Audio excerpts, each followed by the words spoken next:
Hi everybody and welcome to the second episode of Let's Draw on Tekla. Today we'll be doing this portal frame. Specifically it's called a wash bay and it's got a lot of extra details on it. To make it interesting, we're going to divide it up into phases. We've got some specific connections to deal with as well as some missing information.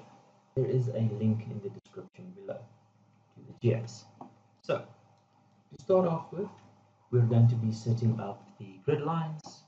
I'm going to get a nice little top view and then just make sure my top view is the same as the one given. And we'll start off here at x is 0 and then we've got three grid lines at 5200.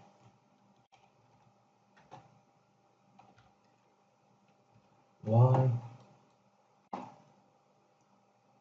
is 6580. It's modified so far. That looks correct. I will need to change the labeling to match theirs, of course. So we're going to start with G, H, I, and J. And our Y labeling should be 42 and 43. And then I'm going to fit model and it should look the same. Right. Next I'm going to go over and create a nice front view and do that. Now it's not necessary to create a view before you work off of it, but I do prefer it that way as it makes it easier for me to see what I'm doing or to see when I'm doing something wrong. 1780 and 6210. Labeling should also be the same as theirs, as they use a 0.4 site, most likely something like sea level. Now, as always, it is very important that your naming of grids is the same as theirs. Even if you do add a custom grid for your own purposes, try to keep it in line with their naming scheme and numbers, as they often use it to find locations and positioning on a larger site. That looks about the same. And yeah, that will be it for the grids. Now I'm going to leave that one open for now, as I will have need of it later. So first things first, I'm also going to be doing this whole thing in phases, but I do not necessarily need to set up the phases right now. Just add some to make use of. Okay. Now, the first thing I'm going to do is create a column. I'm going to start here from the front, and the column, much easier to do here. Doesn't really matter which side or on which grid line you do it. Usually I do it on the same one as I created my first flat view on. Open this up and change it to the desired 203 by 203 by 46,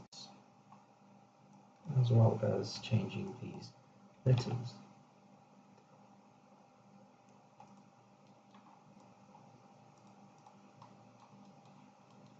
Next would probably be the rafter, but as that is on the second phase, I'd rather do the stub first.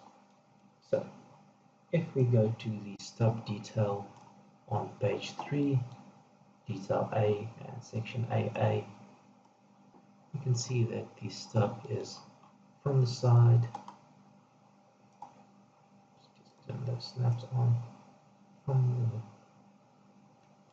the side outwards by 460.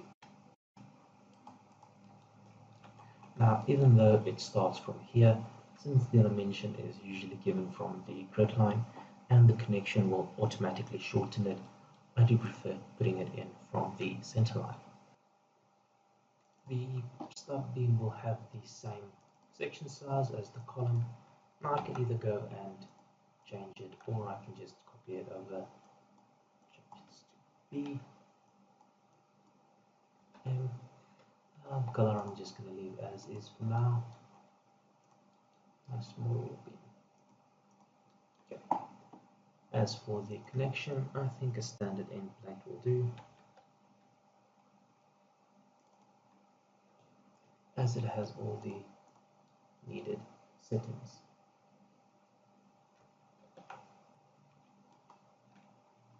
Right, to start off with, they do give a plate thickness of 12, as well as a width of 190 and a length of 308.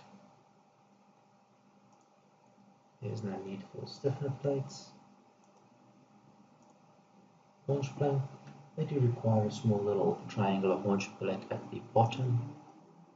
See, the haunch plate is about 10 thick and is 95 in both directions, but it is also triangular, so the amount of cutoff is 95 as well. As you can see, it ends up with a nice little triangular plate. We are going to cut off this inside to allow for proper draining and such. Now, there is nothing at the top, and that'll be removed automatically as soon as we start with the bolts. Now, bolt size is of course a standard M20 for an 8.8 bolt at a 2 tolerance. It is over center, so there's nothing to set here. They do request though that it is 60 from top and that the 3 rows of bolts are 70 apart and 128 for the bottom.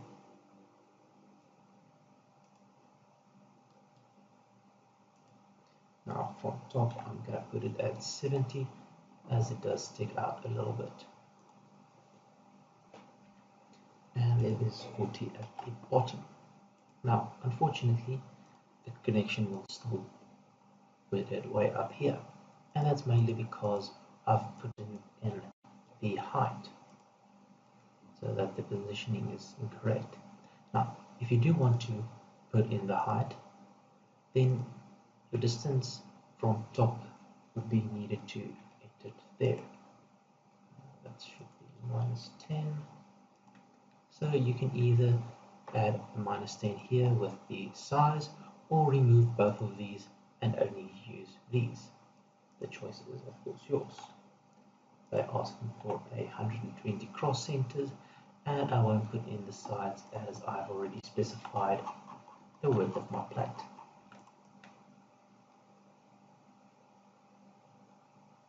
Now the reason they want the 120 cross centers is because this is a 203 flange that it connects to. I think that should do just about it. Right. Next step would be to add the welded plate on top of this. I'm going to use the beam command again with some slight changes just to make this a plate. Assembly mark is not necessary, nor is the name, as this is not a main part and will be a sub part or welded to another part. Now, the length of this plate is about 350 with a width of 200. I'm going to take it and do it the other way around at 120, at 25 thickness and 350 width. And the reason for that is because it's much easier to do the length in this case as going along the beam. Let's flip this and move this up. Nice. Now, when I do the hole, I can simply select it and I can use the 2 main points of the profile. I can move this over, so it's 200 long plate 200 from start to end, so my starting point of bolts would be 100, put it directly in the center. The cross centers is given as 135 to a side, so that is 270 across. Next, they don't want holes, they don't want bolts, just holes. I can remove that. The holes are 22, but it is slotted. So firstly, I'm just going to put in a hole to get the slot direction. Next, they ask for a slot that is 120 long. The problem is that although mostly they ask for the total length of the slot, Tekla always works it out from the center of the hole drilled to the center of the hole drilled, which means you have the extra hole size at the ends, or a half each, to get full hole size. So normally what you do is just take your total and minus the width of the hole, and that'll give you your actual size, 98. And this will show up on the drawing as a 120 slot. Next is the weld. Now, since the plate is 25 thick, we know that it requires a minimum of an 8 thick weld. Open up the weld, change it to an 8 thick, and just weld it on like that. Next part of this would be the base plate.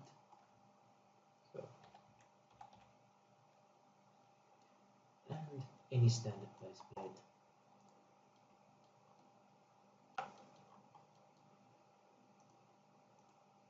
Let's put it in first so we can see what we're doing and start off. They require a 20 thick plate. It's 20 thick, yes. No real difference on the positioning. It is centered. They do require a 270 cross centers in both directions with 42 aside to create a 350 plate.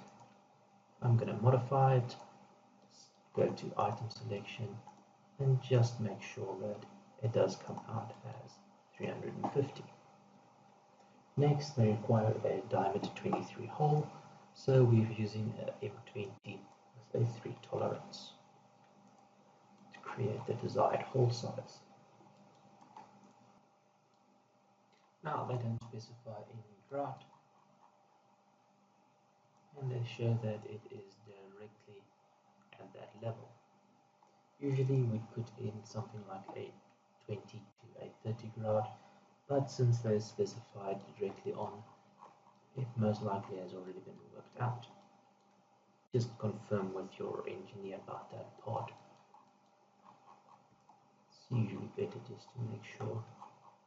Next, I'm going to take this entire column and copy rotate it around the center to the other side. And this will give me my columns. Next, I can go over to the rafters. Now the rafters use the exact same profile as these stud beams, so I'm just going to open that up and use that as a base. Changes are just the name, rafter, change that to R, and I'm going to change the color to 5 just to make it different. Again, I only need to do half of it, as I'll be copying it over to the other side momentarily. Now, in order to rotate it up, I will need to change my plane to for Z to face towards me, and then I can go and move, rotate. I'll be using the edge of my beam as my main point, since that is what they show me on the connection detail right here. and then it will be rotated by 10 degrees as is given directly on the elevation.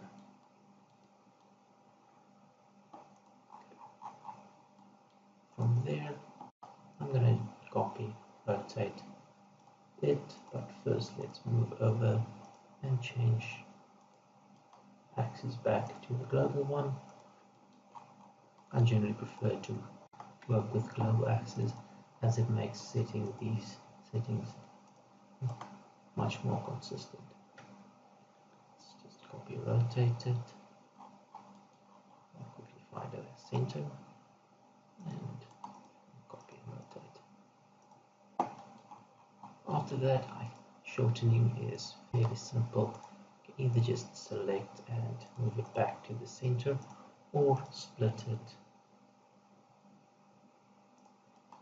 and delete the unwanted part.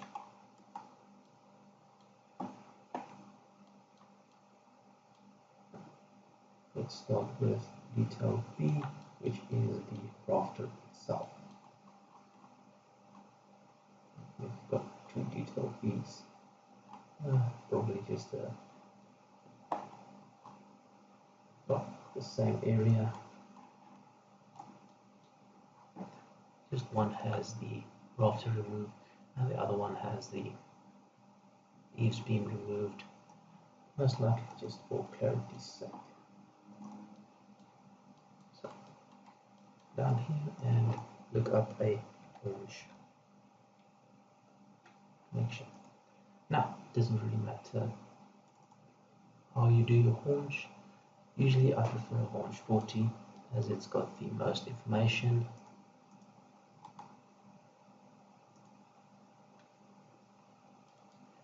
Open that up and we're going to start off with removing that 90, making it 10.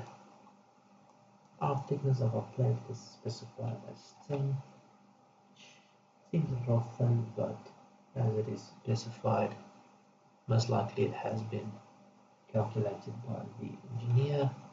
You just might want to confirm that in any case. Next, they give you from the center to the edge of the haunch. It's an L3 as 750. As it's given, there's no need to work out on the other distances. Secondly, they give you from top to the bottom as 400. So H1 and 400. As these are given, there's no need to try and work anything out. There's also no extension at the bottom. They're just going to fill up this gap with welding. Next, there is no stiffness. So I'm going to remove that. That is making water. To get rid of that. Then it's clean inside, it's cleaned inside, and it stops right at the top with no extension, 10 extension actually, and no plate. Something like that.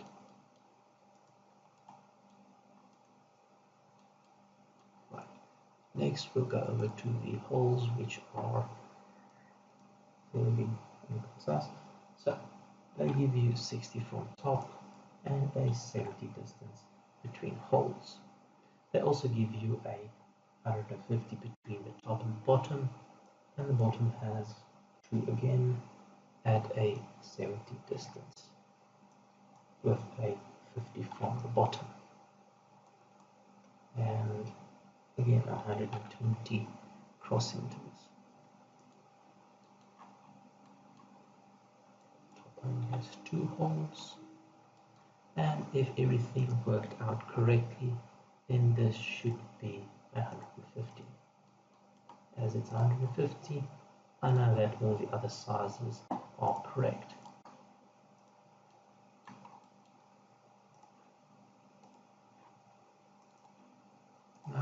take this connection and go put it on the other side.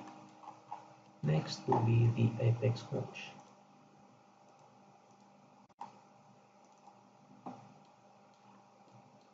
This will be detail C on page 3. The distance for this is 300 to the side, and most likely you'll have just a 10 and a 10 for helping with welding. Next, they give you a 10 thick plate, and again they specify 120 cross centers. I'm also going to add the width of the plate and 375 as the height. From top of steel, they again ask for a 60 and a total of 3 bolts. Add 70 to the first bolt and 135 to the next bolt, with 100 to the bottom. Let's see, it's 100 to the bottom. As these distances have worked out, I do not need to add any distance here. If the distance did not work out, I would simply add any distance here. It doesn't really matter what. And from there, I would say what is currently and what is needed, and just add that to my total amount. So 150 becomes 261 minus the 10 for the spacing, and that would again give me the needed size.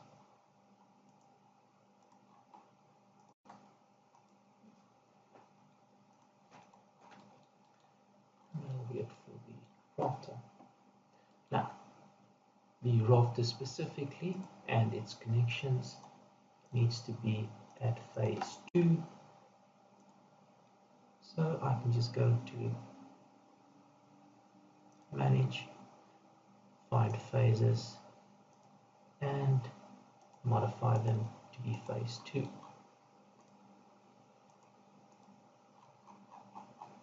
Currently these are plates. Let's just set it as current phase, open this up and go change it to plates. Well, change it to a section.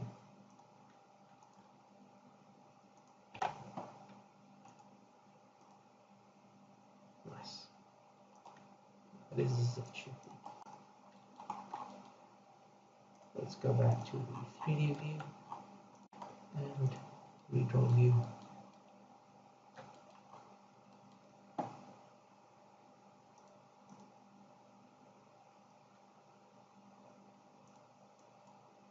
Take phase 2 objects, good.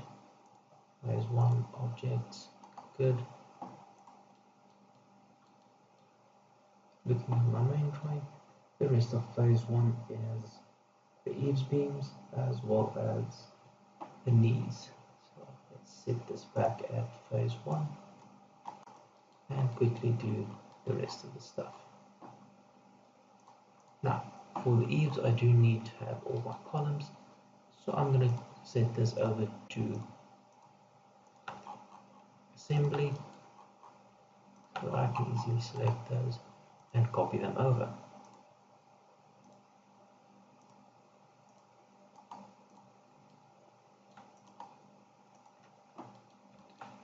For this, I would need a side view, and I'll be creating one on grid 42.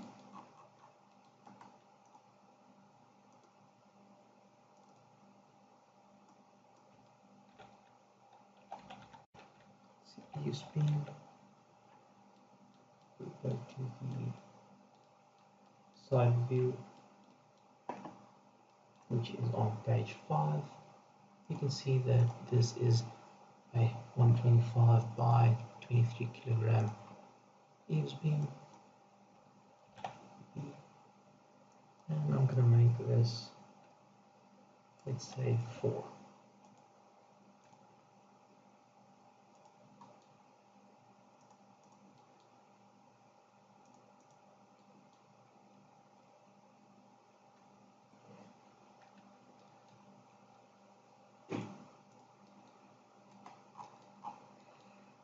And that gives us just about everything. And for this, I'm just going to use the standard end connection of 144. Before changing anything, let's first put it in.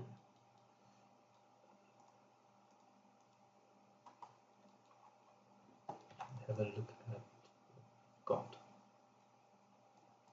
Great. So, first things first, we'll need to change the bolt distance from the top to be 40 and the distance between the two to be 70. That's 2 bolts as well as a 45 to the side, giving us a 90 cross centers. 30 added since I don't give a plate width. Add a standard 8.8 M20 bolt.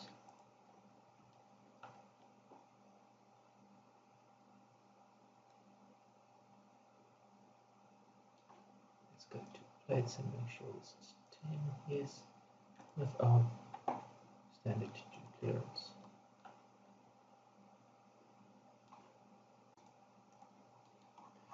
This will be used at both of the ends. For the middle, we will be using the same settings, but we'll need to use a double-sided end plate.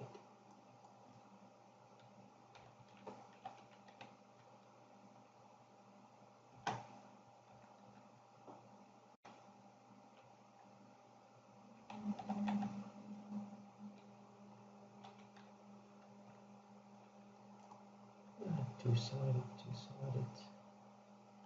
go. 1 for 2, two-sided end plate. Again, let's enter it first, and then we can start changing the settings. Now, as you can see, even without the cuts, the beams won't be touching, so I need to get rid of those. Let's just go to notches and make them all 0. That should remove the notches. If it does not, you can also change these to full and make all of these 0 as well. Then our plates are 8 thick, and if you go to bolts from top, both sides should be 40 with 2 bolts at 70, and then 90 cross centers with 30 side. That should give us the exact same plate as on the end. Let's add our 2 clearance and apply this connection so that we could also use it on this one.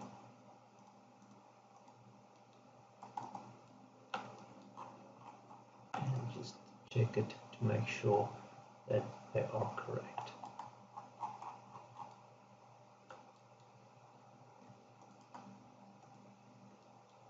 Next, we'd like to put in our 45 eave knees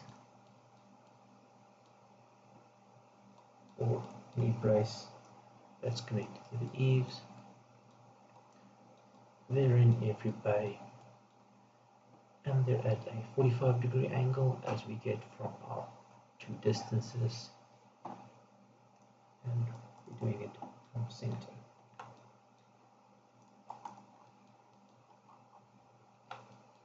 Now, as I'm using a from top as is preferred, I will need to find the center of these beams. So to do this, I'm going to get a point on line, drop both sides, and pull a line through the center. And that'll give me my center line. Now I've got my two center lines as well. And then I can go and draw a circle, starting at the cross, doing the grid in the center, at a length of 992.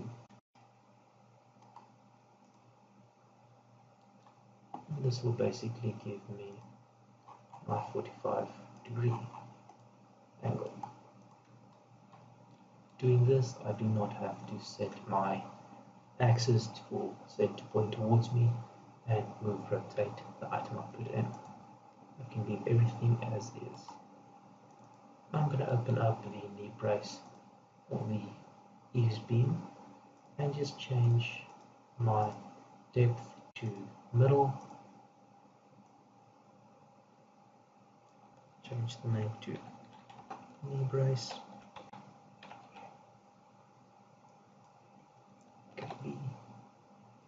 And since it's the same profile, I'm going to leave it the same color.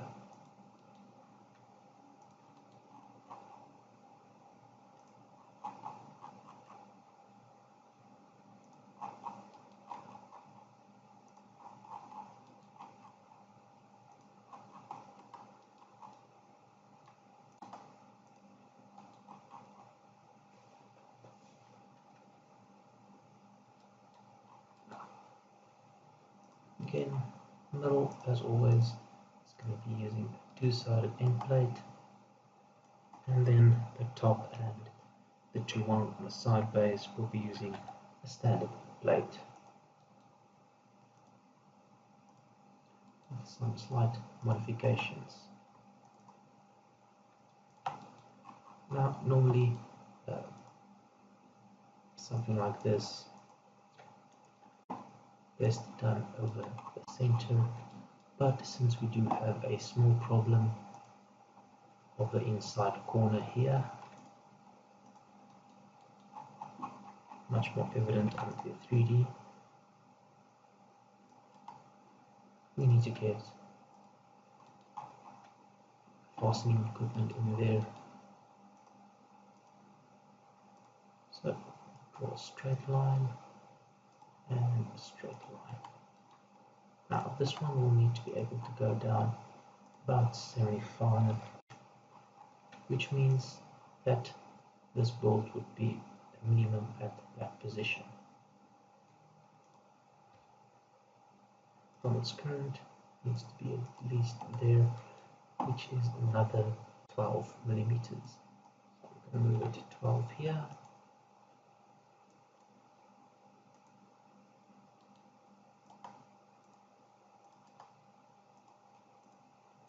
Back to the center, and it's at least 75, so it's reached the minimum. If we look at the other side, from there to side, it is x60, which is fine for this purpose.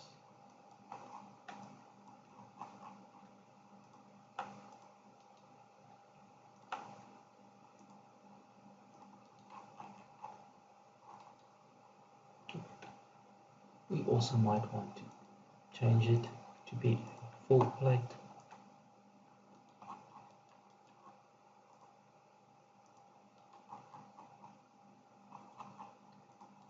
Go. And then we'll be doing the exact same thing here,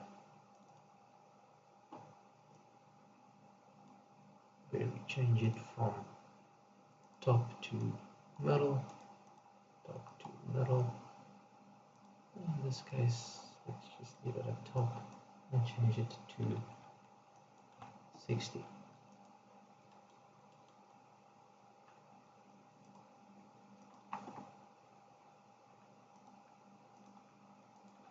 Please note to get a nice full plate, and just to ensure that everything is correct, we will take a measurement from plate to inside to make sure that it is over 75.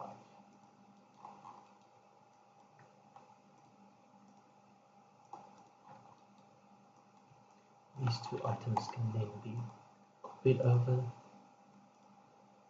to our other positions. Now, as we do not see there, we will need to re-input the connection at our 70. Let's open this up. 60 from top.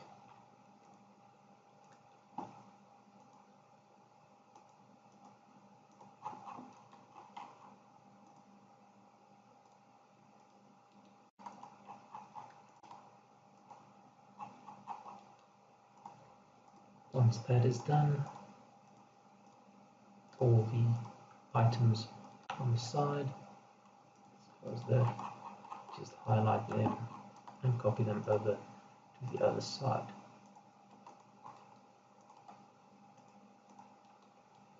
And that should be it for phase 1.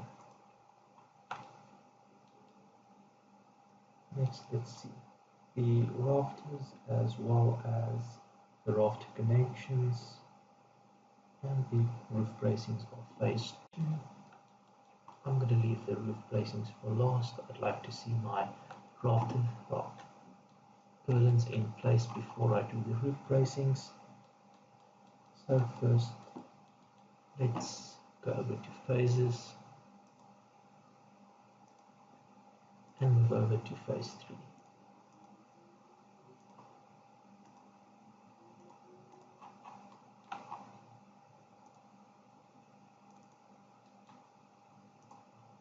From start to finish.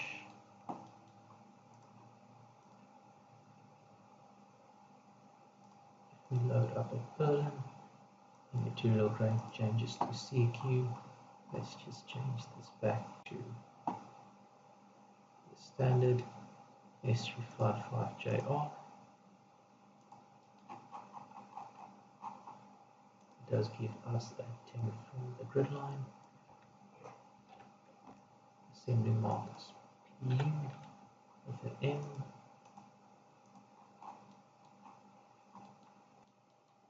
Next, we'll go over to a front elevation and start doing our points. Now, as my center point of rotation was the front of the beam, my line will no longer stretch to the middle.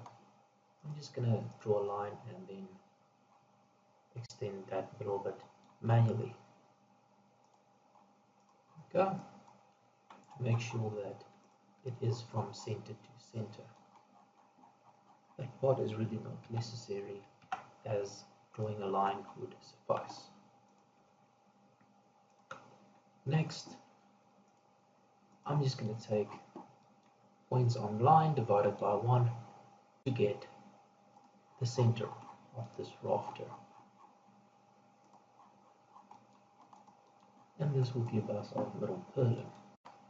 From here, I'm going to copy that to sides by 1420 each. For the second copy, I can just use the first point as a reference.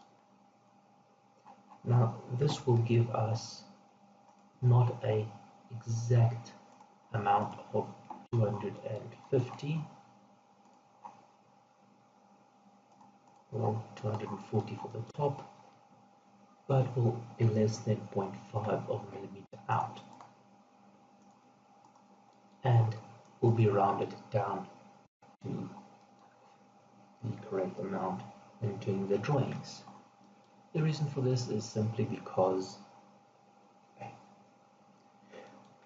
their dimensions are usually rounded down, and in this case doing it a specific distance from the start or from the top will end up in it being a millimeter out. Normally not a serious problem. You'll find a lot of that type of thing as most CAD programs, round down or round up to the nearest millimeter, and in our standard clearances it has been taken into consideration.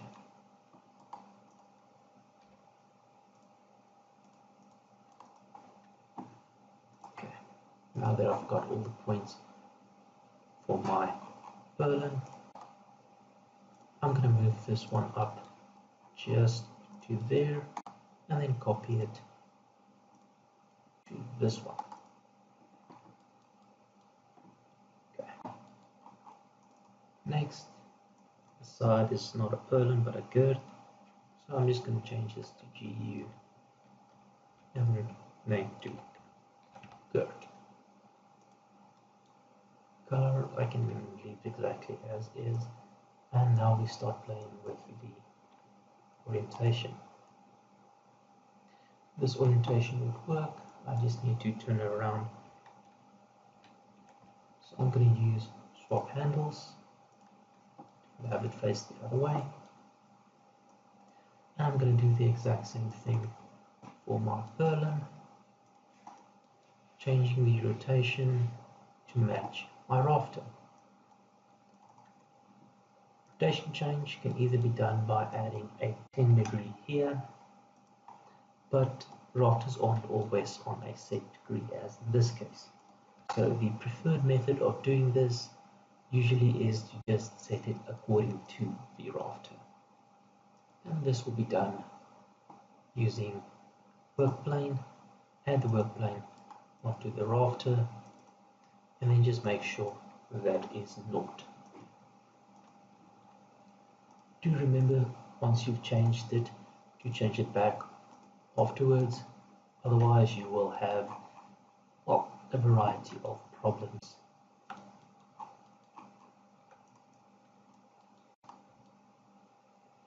Because of the new axis. Next, they do specify on page 4, sorry, section CC, that all purlin and girths to be single span and spliced. So now I'll have to go and splice them.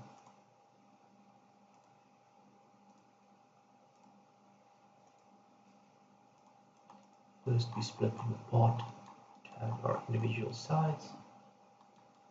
Then, according to page 4 again, right at the top you'll see that our overhang is only 250, and section DD will give us a nice little detail on what the connection should look like. The connection we'll be using is called rolled overlap. I'm just going to go for core rolled over, as there's a variety of them. Most of these are set up for specific companies, and then the basic one should give you a on top there. Now, bring it in, will show us what we're working with before we try and change anything. Makes it easier, especially if you're unfamiliar with the connection. So 250 overhang. Our cleat in this case is a plate, PL, and they ask for an 8 thick plate, and the width should be 70 cross centers plus about 30 on the side. So that's about 130 plate.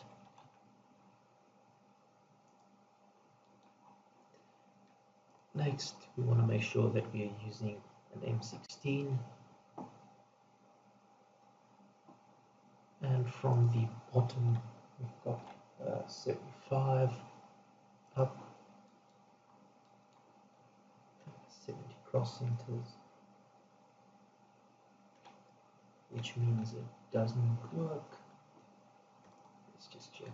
Oh, I forgot to set the size of the purlin and girth. That would make sense. So I'm just going to select what I've got, turn off everything as I don't want to change anything other than the size, and quickly go look here for the actual size, which is a 200 by 75 by 20 by 2.5. There we go. Let's try this again. Next, as you can see, the width of the plate, in which case we typed in there, so I'm assuming that this might be the length instead of the width. Let's just check that to M. In which case, what I'm going to do is take 70 and add another 25 at the top. So our plate will be about 170 in total. That should do it.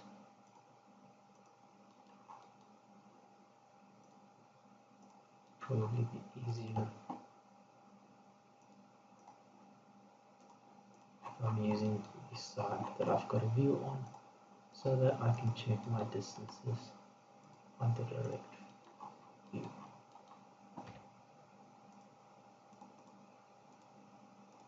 (25, 70, 75), everything matches up. Although I can use this component to actually add a plate,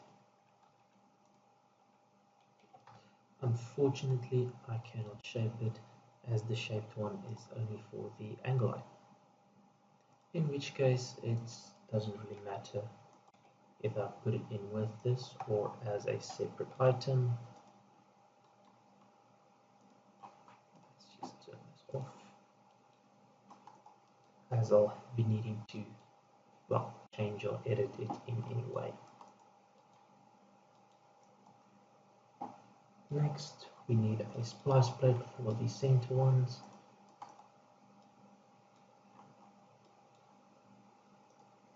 And that can also not be done within the component. So let's go back to steel. Let's take 3 points just to make this easier.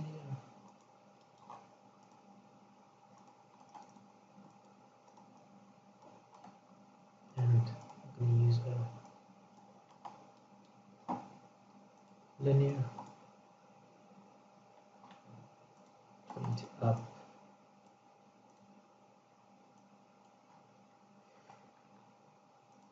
up, and 20 up again. Unfortunately, this won't work with the one angle. For that, you'll either need to change your axis to the angle, or you could simply do it along a line. 20,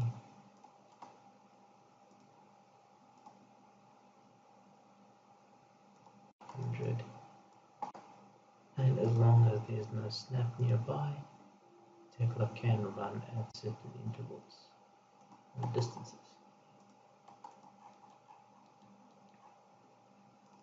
Let's take this just to apply the settings, as this will be our base connection.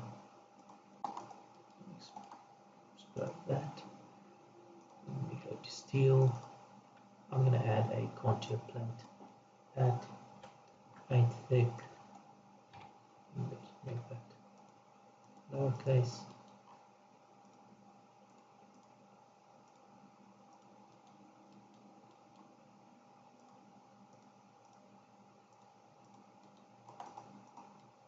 There we go. Next, we need welding. I no longer wish to use the 8 weld previously, but I'm going to change it back to the standard 6mm welding. As these are part of different phases, I'm going to this is current phase is 3. just going to make sure that the component itself is moved into phase 1. There we go.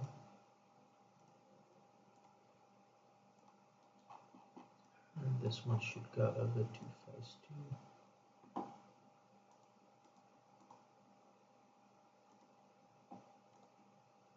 I'm probably going to have to redo this as soon as I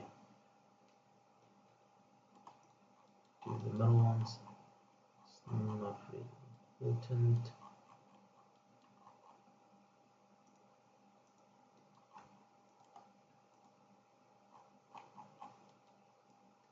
Next, I'm going to select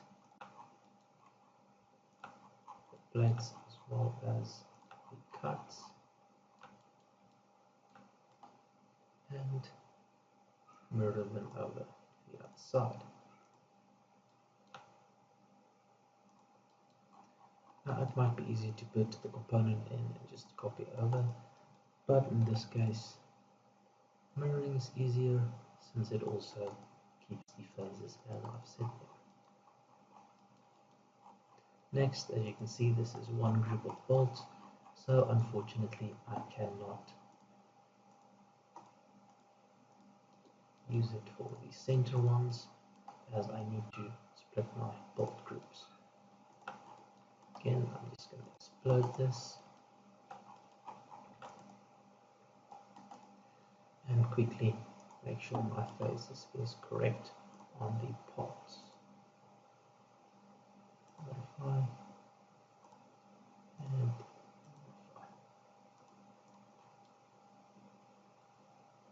Right.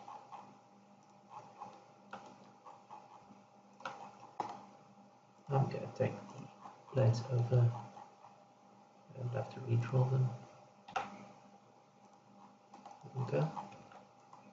And next I will need to do a plate on the inside.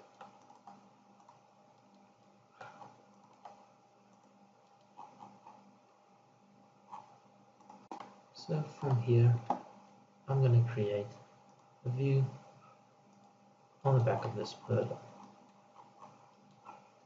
to create an easier place for the plate. It's 200 by 200 so that I've only got the needed items in my view, and start up with construction lines.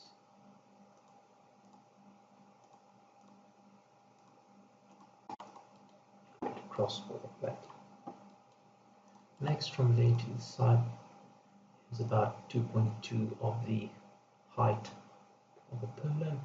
In this case the purlin is 200, so 440 to the side for the next set of bolt.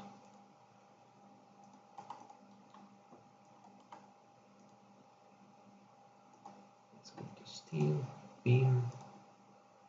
Again, I'm going to be using the beam command, and the reason for this is simply to make it easier to do all the settings. Change that.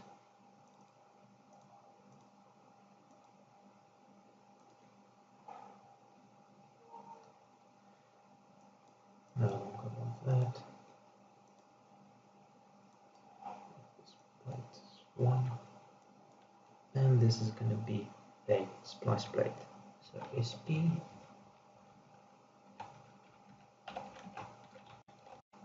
splice plate.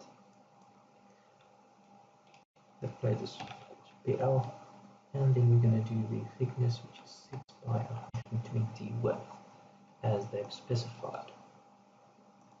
Next, from the current position, I'm going to change it to middle, as middle would be easier to work with. This I'm also going to change to front to bring it towards me, and that's just so that I can set it afterwards. Let's go and see what's on line, get the center there, and move this down to the center.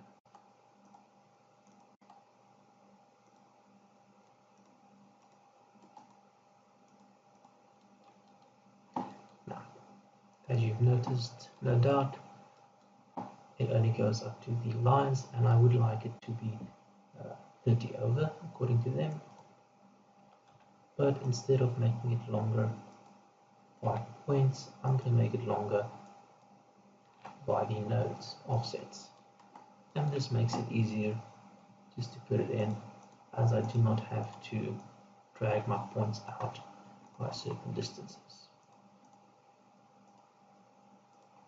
Next, I'm also going to create a section view on this grid line in order to make sure that my position is correct.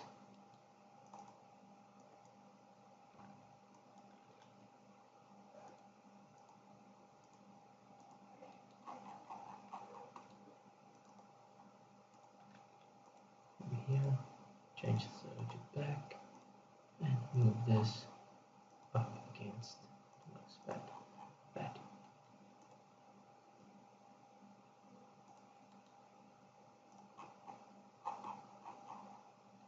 Now, as you can see, the points are on this line but centered, so I'm going to use this as a start and simply just remove the position. Applying this, let's go to steel bolts, select the two, start direction,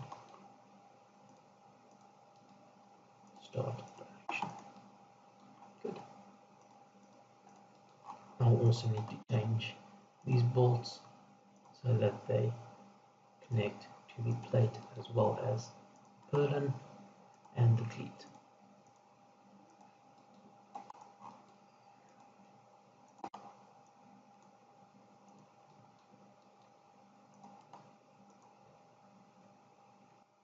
Let's get back to the direct section, and now we need to either remake it, or in my case I'm just going to copy it, as it'll be a lot easier. In order to copy it, firstly I need a straight line. I've already got the construction line from my other connection, so I just need one for this side.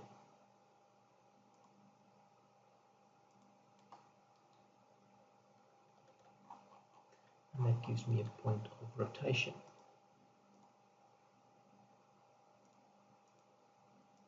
This will require the z-axis to face towards us, as we'll need it.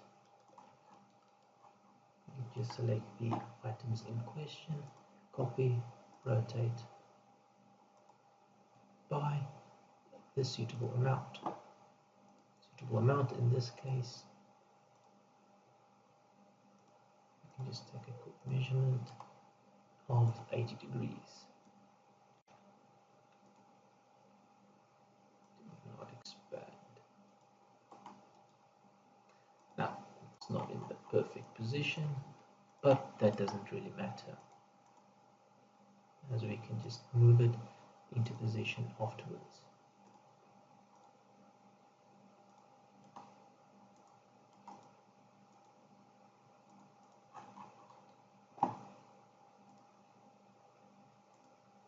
This up, close that up, and go have a look at it in 3D. Do remember to change your axis back, as it might cause other problems later if you do not.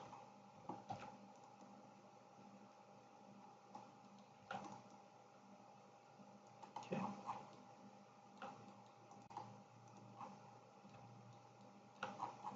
I'm just going to remove the construction lines. Let's do this all at once. And back to it.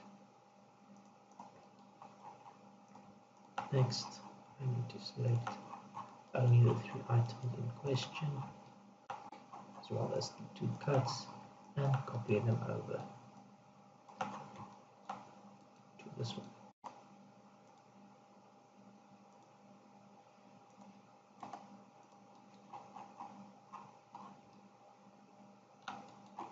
That should be roughly everything to do with the connections. So I'm just going to select everything from this side, and because I'm copying over the complete item, the bolts and cuts will come with.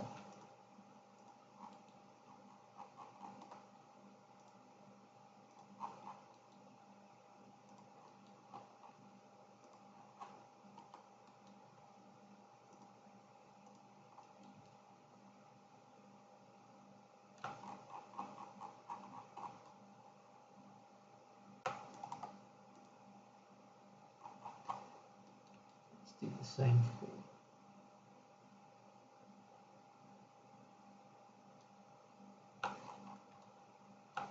the top. As you can see, getting a nice view to select from is not always the easiest, and using a direct view should be simpler if you just set the depth accordingly.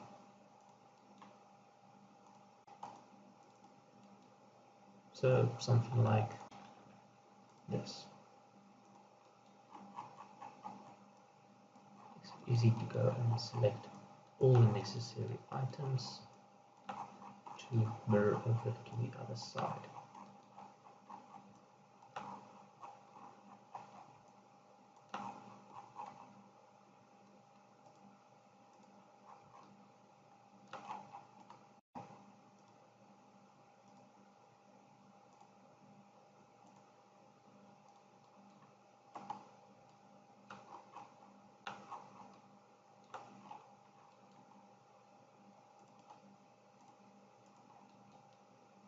Now, with all the welds, cut symbols and so forth, it is getting a little bit crowded for my taste, so I'm just going to go to display and remove those items.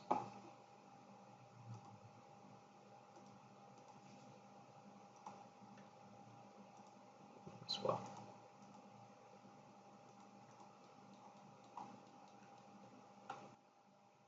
Once this is done, we now need to do the sag angles. Since these are 5.2 meters and anything more than 4.5 needs sags.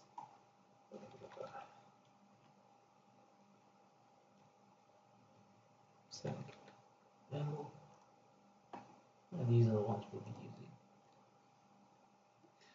Now, to get these directly in the center, I'm going to use a top view created on girts as well as a top view created on the purlins.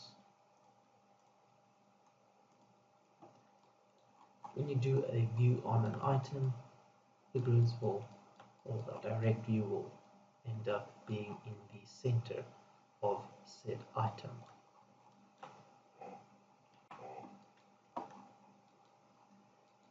Next, our line will be, of course, right in the middle.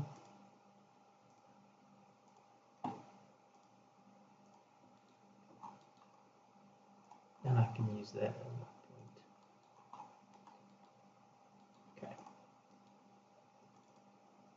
These sag angles themselves, they offer a 50 by 50 by 4. Usually use a 3mm thick, the same as the cleat, with a material grade of S355JR. Now, angles this size usually come either in a commercial quality or S355JR. Full structural steel is not necessary, but keeping everything the same is usually the best option, and it makes it easier for the workshop and the suppliers.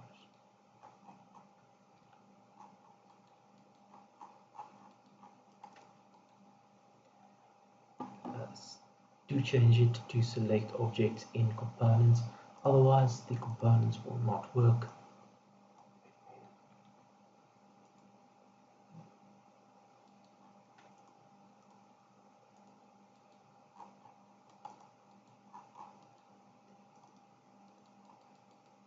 This one go out to the back.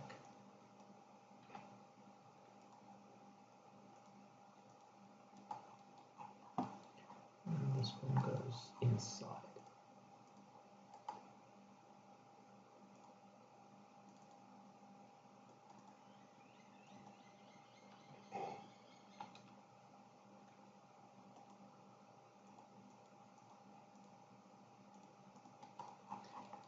Next, let's quickly see what they look like. Fairly okay, except that the bolts are way too close to the sides and the connection seems to be on the wrong side. In this case, I'm going to just do them one by one first and move them over to face the opposite direction. Be nice at the back.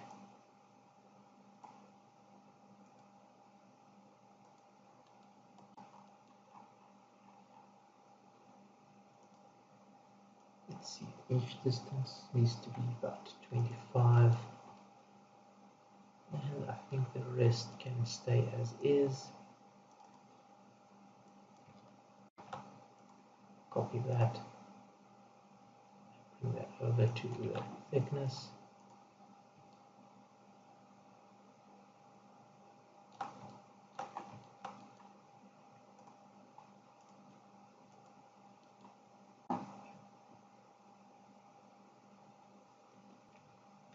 And then just quickly do the same changes to the other side.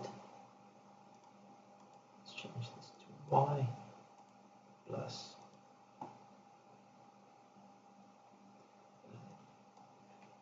25.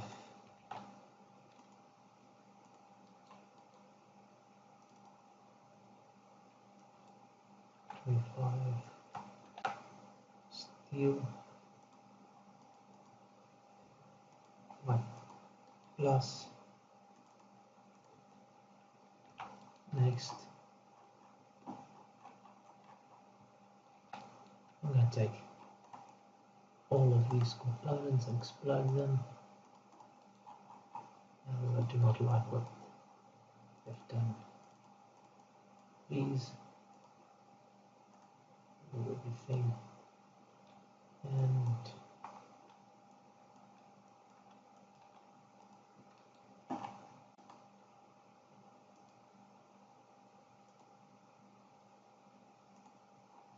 right there.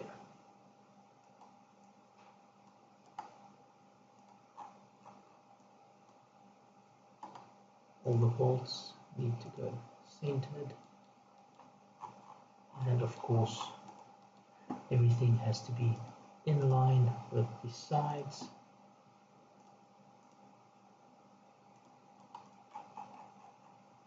Very important. Right, so it's in line with the sides.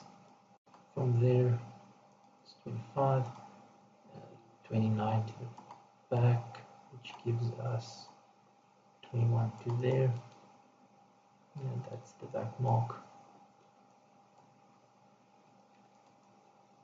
and that'll be in the center there, and that should be good.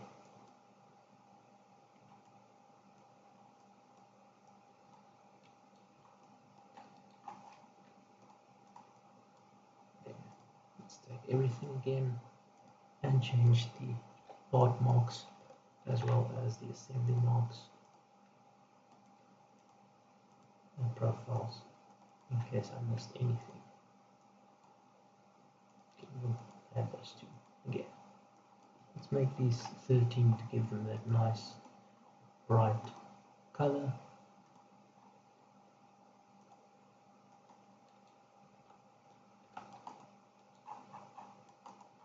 Good. Now these two sag angles will of course keep the purlin, or the girts in this case, from deflecting, but they do need to be held together, which will be the diagonal sags.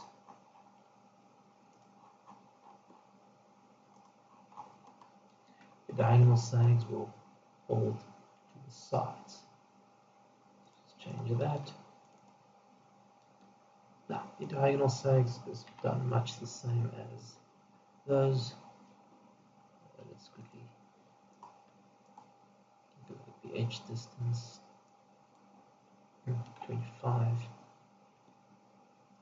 The rest of the stuff I'm just going to leave as is for a moment and start with the measurements.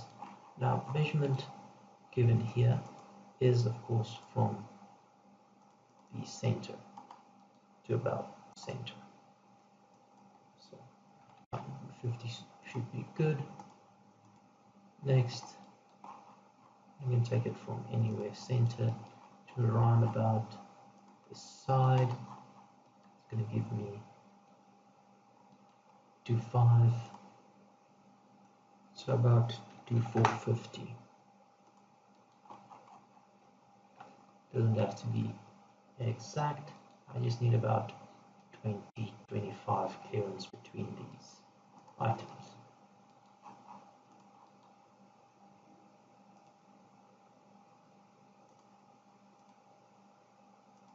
Let's go have another look again at the 3D, just to make sure there's nothing wrong about these, or there's no other problems or clashes that they create. And there I found one. Right. So as you can see, it does not work with the splice, which is not a problem. I'm just going to edit it afterwards. So firstly, let's plug this, open up one of these so that I can use the previous settings.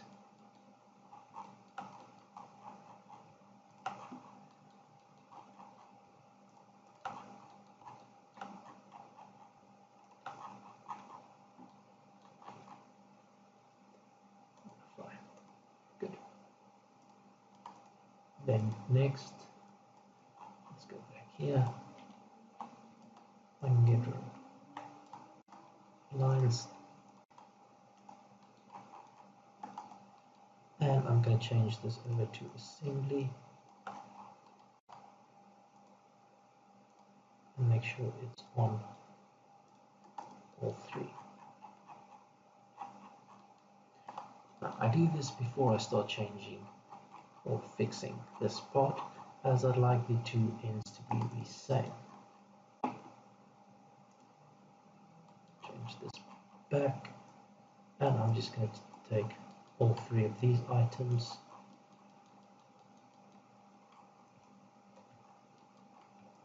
select them,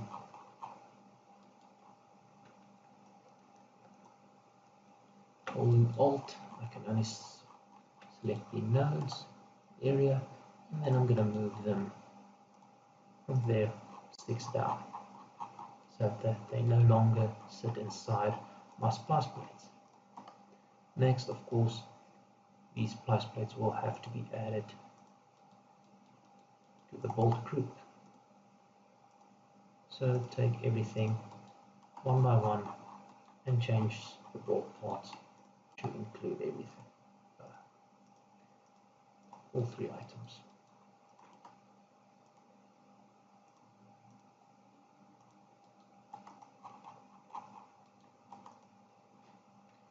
Next, I'm going to change it back over to assembly,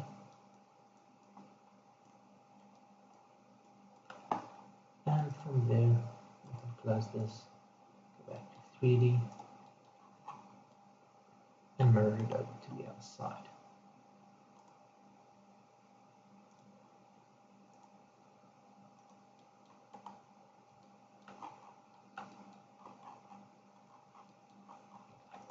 Just check, yes, the bolts did copy over. Everything seems to be correct. The final check will of course be in the drawings. Right. Next up will be the piece of roof. Let's just re-get that line I lost. And in order to do this one properly, you will need to set your axis to this plane. Otherwise, there are some other small inconveniences that occur. Again, select your items and the 2 points does not need to be exact. They can sort of be anywhere in the air, doesn't really matter. Next, make sure that the top one is inside, bottom one is on the back, and the middle one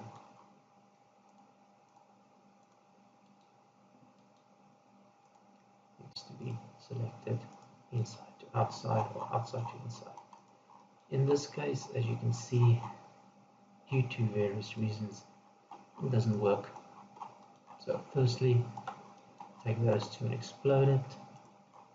Try again.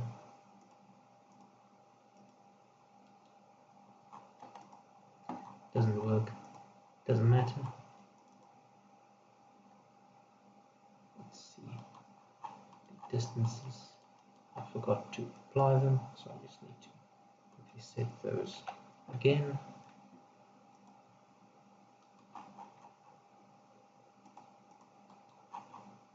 And I can just explode them.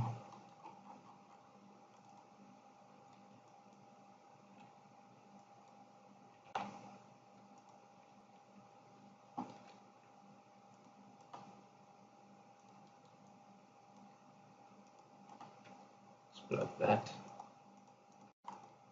And I'm gonna use direct view.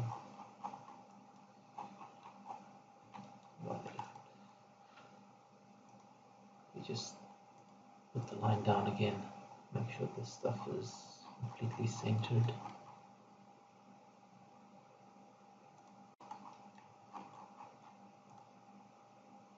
Good, it's centered. And then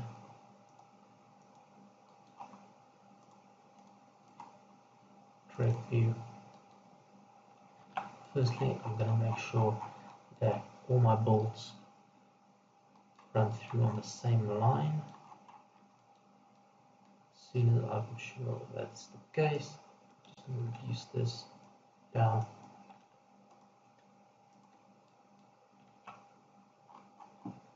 To only see purlins.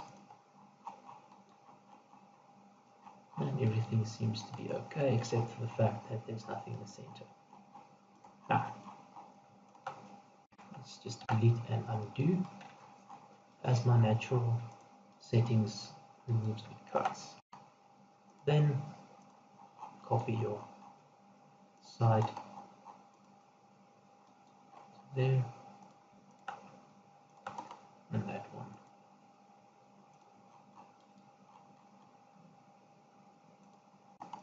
Over. As you can see, even though the bolts have been brought over, you'll need to do the bolt part in order to get them through everything.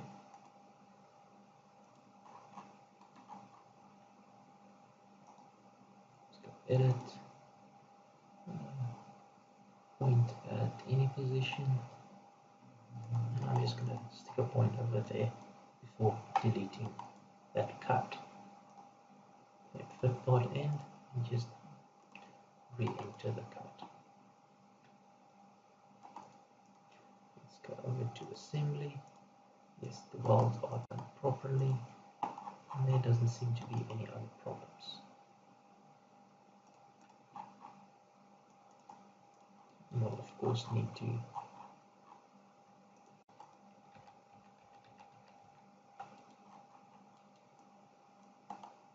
copy, change all the settings again to meet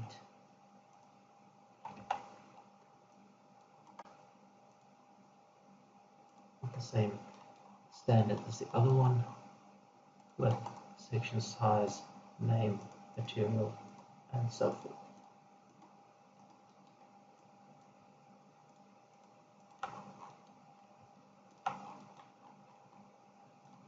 Without changing anything in the position. Right. Let's just delete the one side.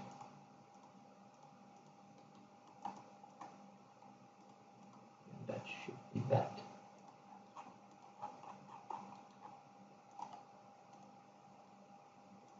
Close this.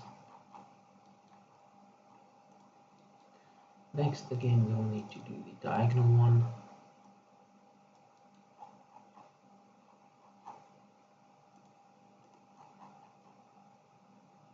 As with the other things, the direction you put in does matter, as only one way around is going to work. And that's always from the inside to the outside.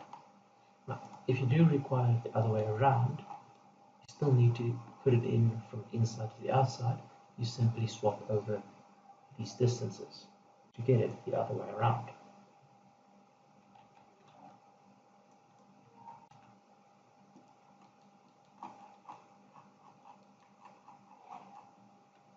Again, we'll need to edit that one, and everything else, let's just change this to 25. Everything else seems to be good.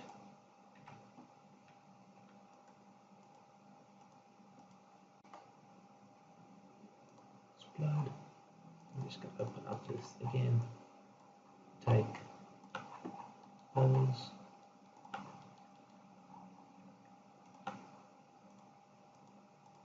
And apply only the needed items.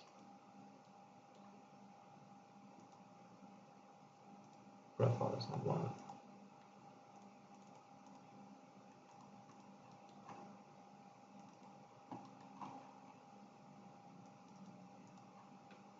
All the profiles seem to be correct. Then, as with the other side, change selection to assembly and copy it over to the other positions. And then these items can be moved in order to accommodate the splice plates.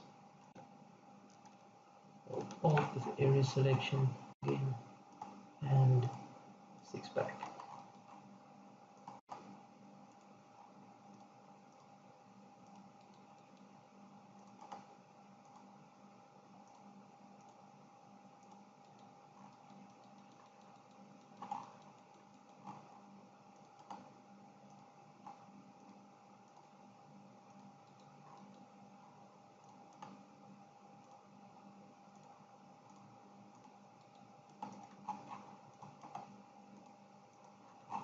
And that should be everything.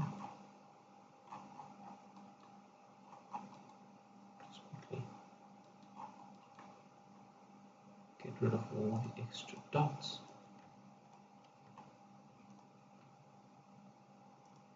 Delete that. Go back. Assembly. And I first need to set my axes back to global.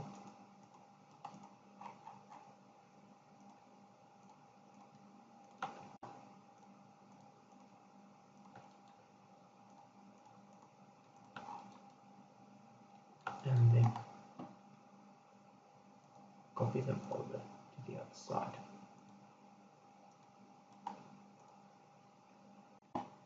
Once again, I'm just going to quickly make sure my phases are still correct. Phase by object. Let's just change that. It looks good. Everything seems to be what it should be.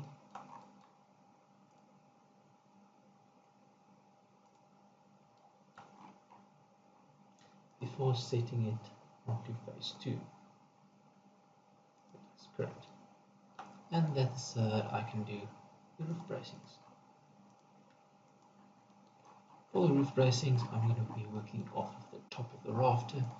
So instead of creating a view on the rafter's top, I'm going to create a view by 2 points to make sure that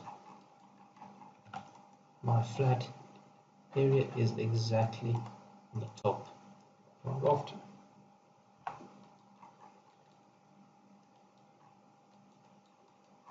So after that, we find the middle one, should be those two, and go back to brick steel.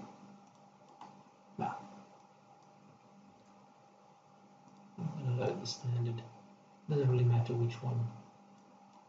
Third, change this to 6 so that's not been used yet. And I'm gonna make this BR.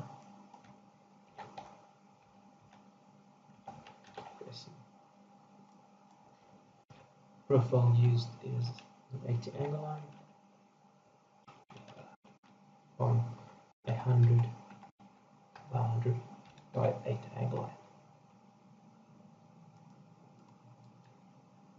And then from there,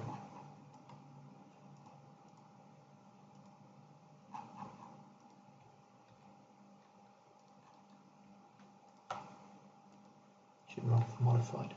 And from there, just put it in off of the nodes.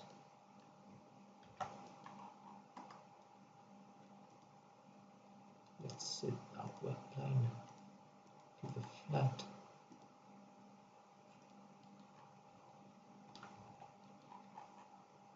Make sure that they're exactly on. This should be centered.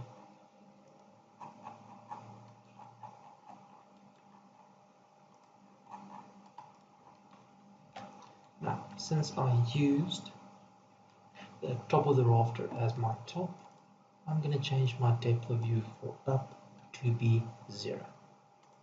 And this will remove the purlins as well as the sags to make it easier to see. Next, these items, even though they're on a flat surface, they need to be turned around so the top goes below. I can see the back, and they're both facing down. Excellent. They are on the center, of course, so that's middle. And looking at our side view, they need to be according to the note on CC page 4, gusset welded to underside of rafter flange. This means that I'll need to move them the plate thickness, which in this case is 10, as well as the rafter's flange thickness,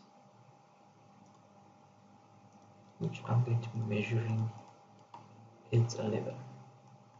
So they're going to be behind by 21. That should give them the correct position. Next, I'm just going to get our bolted gusset and put it in, even though I know the connections aren't going to work properly.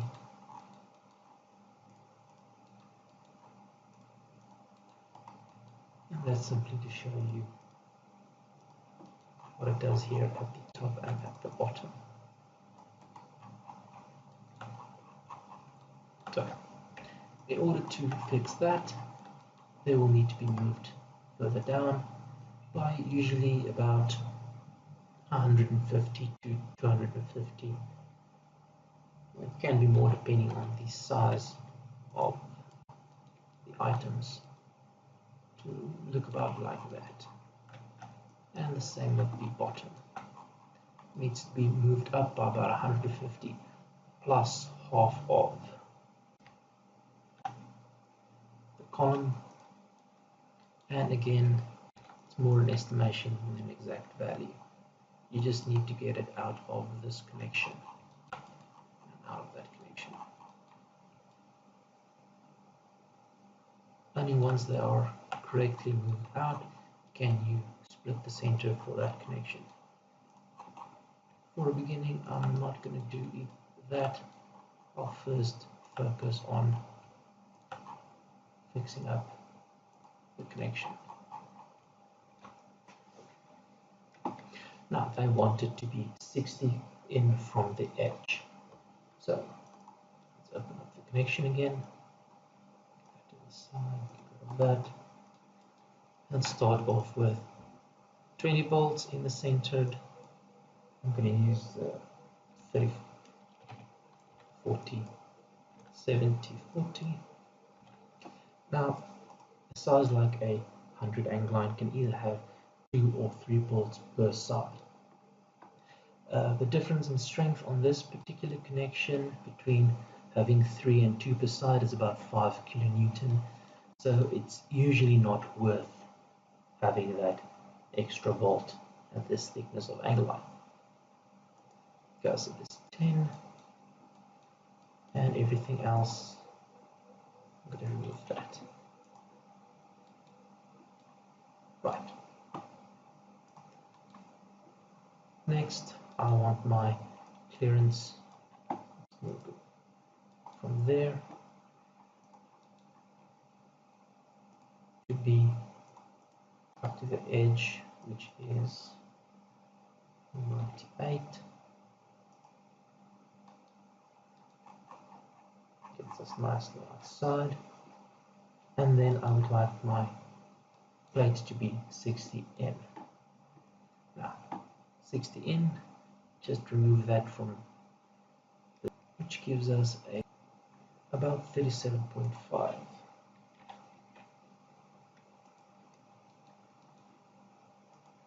Let's just check that amount.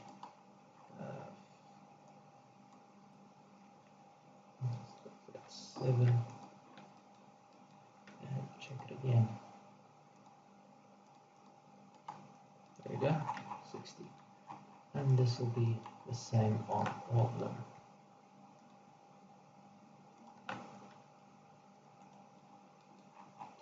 Now, since the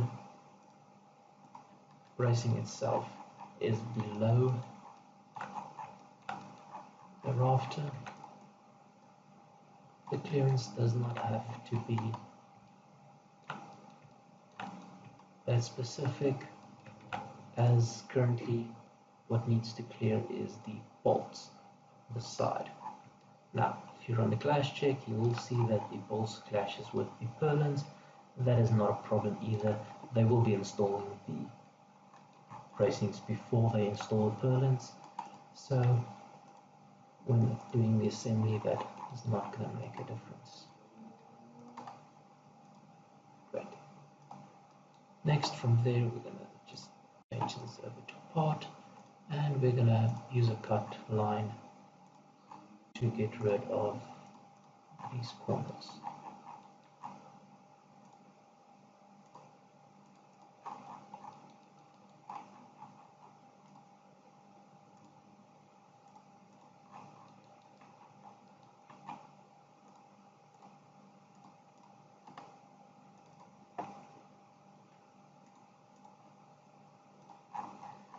Then you can split either one, doesn't really matter, but both can't go through. As soon as you split, because there's a component, it might change back. Not always, and not either side. Usually when doing a custom edit, like removing that little bit extra, you need to explode the component. Otherwise, keep in mind that if the component regenerates for any reason, that you'll need to redo that action. Now, once you've done that, go back, remove this stuff, change that back to your regular clearance, otherwise it'll be way too big. Next, I'm going to add a hole right in the middle of this connection, just to make it easier for the guys in the workshop to assemble. That'll be exactly the same as the sides, M20, and of course, you need to find the middle.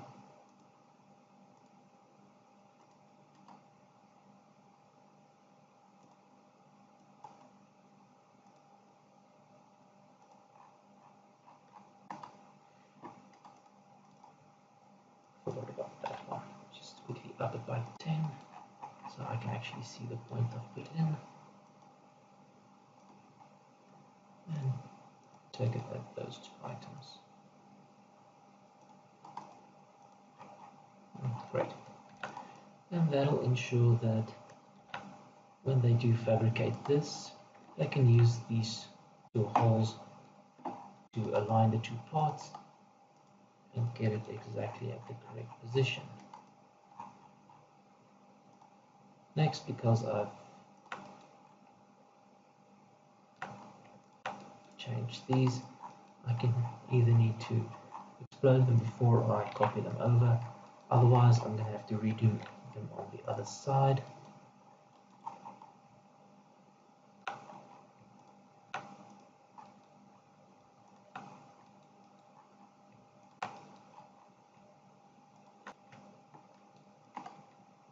Explode. And I'm getting that one. I'm going to take the top one and explode it as well, since I'd like to keep my center hole. Do my selection. Both the bracings, and of course I need to select the plates since it's been exploded. Change the axis back to global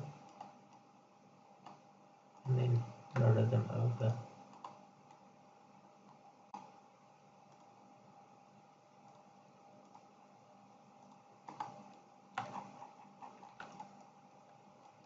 Make sure that they are properly mirrored over. All the stuff inside is included. That should do everything.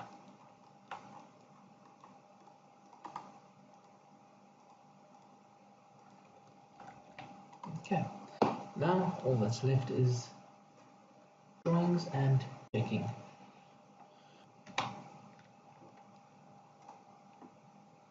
I'm going to start off by firstly fixing up all my project properties.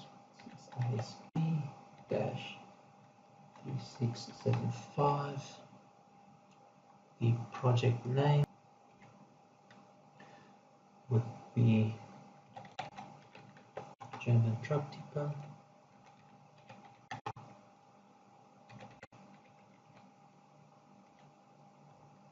Fabricator is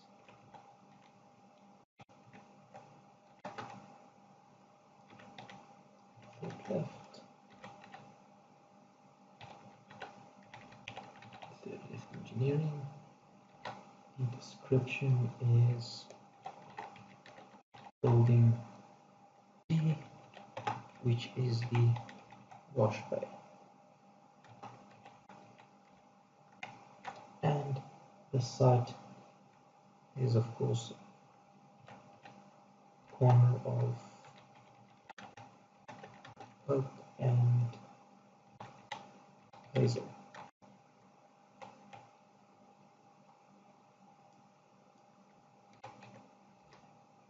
Detailed by me. It's all caps. If you use anything other than your initials, to make sure that it does fit in on the drawings, as the space is fairly limited in that respect. Next, I think a quick clash check on only the steel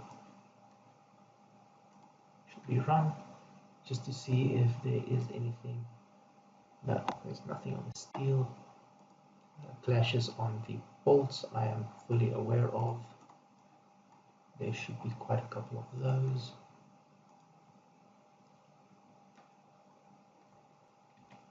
And if we go and look at them individually,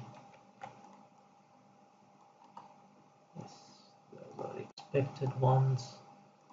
Let's see what the issue on the sags. Definitely expected as well.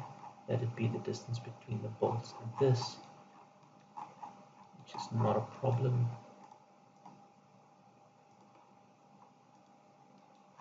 These ones, not a problem.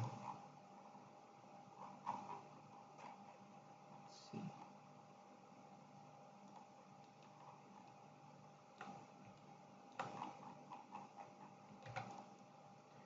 These, as we can see, they are very close, but we did check them with our minimum of 75, so we know that they work. Eaves beams Again, the boards are fairly high up, but that's been specified as in the detail in the drawing, so that is fine as well. And of course the haunch should be the bolt between the bottom and the actual haunch itself. There we go, which is again something that was specified, not a problem.